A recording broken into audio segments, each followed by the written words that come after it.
beberapa kali ya saya begini ya. Saya itu sampai sekarang beneran saya tidak merasakan cacian maki beliau. Saya hanya merasakan bagaimana caranya saya harus menolong mereka ya. Gimana. Kalian bisa melihat dari mata saya. Kenapa saya kepikiran sama komen-komen itu? Saya nggak kepikiran sama sekali. Saya tahu niat saya tahu tujuan saya tahu banget apa yang saya mau tuju. Jadi saya nggak pernah kayak cacian maki itu kayak menghancurkan diri saya. Terlalu kuat visi saya, terlalu kuat, tapi langkah-langkahnya lah yang saya harus pikirin. Nggak seperti itu. Ternyata tahapan-tahapannya itu saya belajar harus gimana. Mungkin per hari ini Paula tahu nggak sih yang postingan si Wanda Indah itu? Saya bilang tuh orangnya siapa. Jadi dia tadi yang ngomong sebenarnya Wanda Hamidah itu. Aduh, saya bilang ngapain bilang mas saya? Karena kalau saya tahu nama takutnya udah kan ada setan masuk. Aduh tuh orang jahat tuh malu ini. Jadi rusak itu loh saya keseharian saya. Itu yang saya nggak mau. Itu yang saya kenapa nggak mau baca. Karena gini loh, kalau lu nggak bilang ketemu dia, gue kan tegur dia.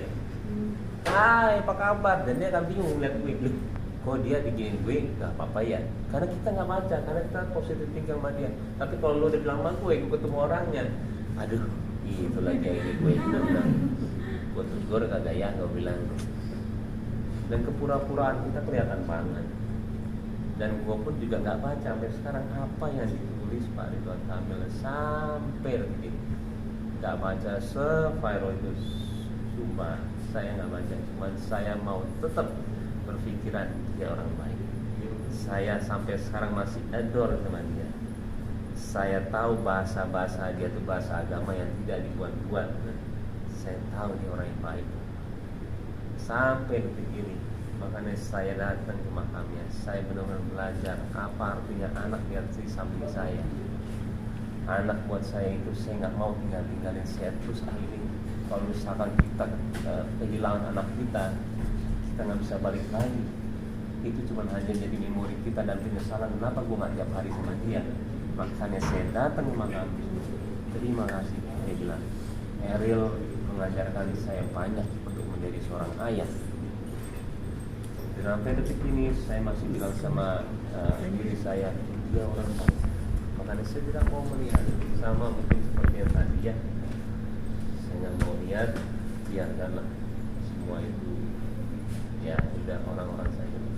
Kalau misalkan ada misalnya komunitas atau pemerintah yang ingin menerapkan PPP lagi, nah Pak Baim disuruh diminta untuk bantu, Baim bersedia? Tergantung. Karena pemerintah itu sekarang ya tahu ya, saya kepentingannya sudah berbeda-beda. Apalagi di media sosial ini.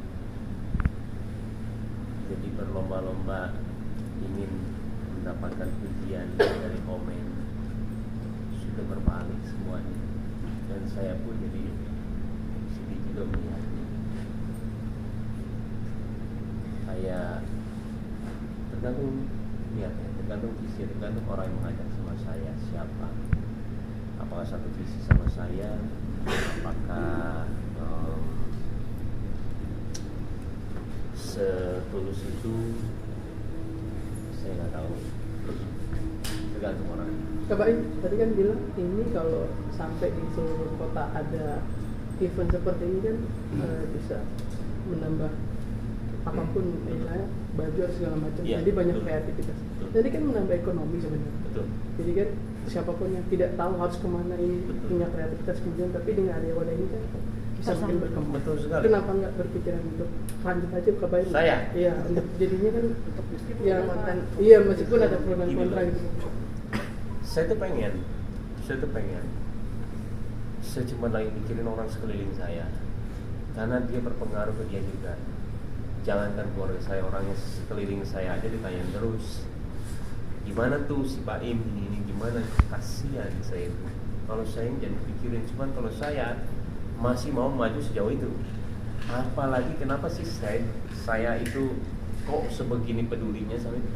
Bukan saya, karena Paula yang mengerti banget. Paula yang mengerti banget dunia ini, dan Paula tahu apa yang harus dia lakuin. Jujur saya udah pernah bilang sama dia dari dulu. Pertama kali istilah pas saya nikah sama dia punya anak, dia udah enak dengan hidup dia. Saya bilang sama dia, sayang, jangan sampai hilang modelnya kamu.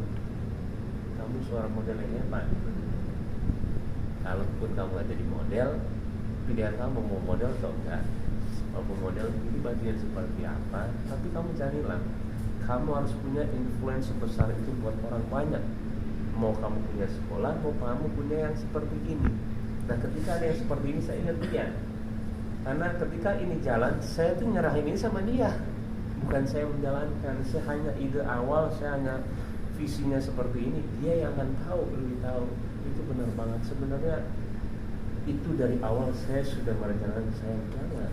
Karena kamu dianggap, kamu itu di model itu hebatnya itu hebat banget.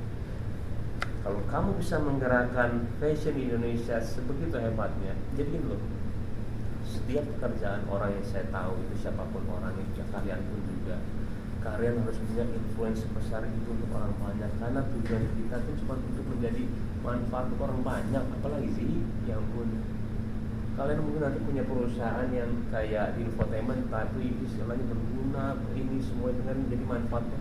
Tujuannya apa sih hidup? Nah, setelah saya, gue bingung gitu loh, tujuannya apa sih sebenarnya? Cuma untuk jadi manfaat orang banyak aja, udah.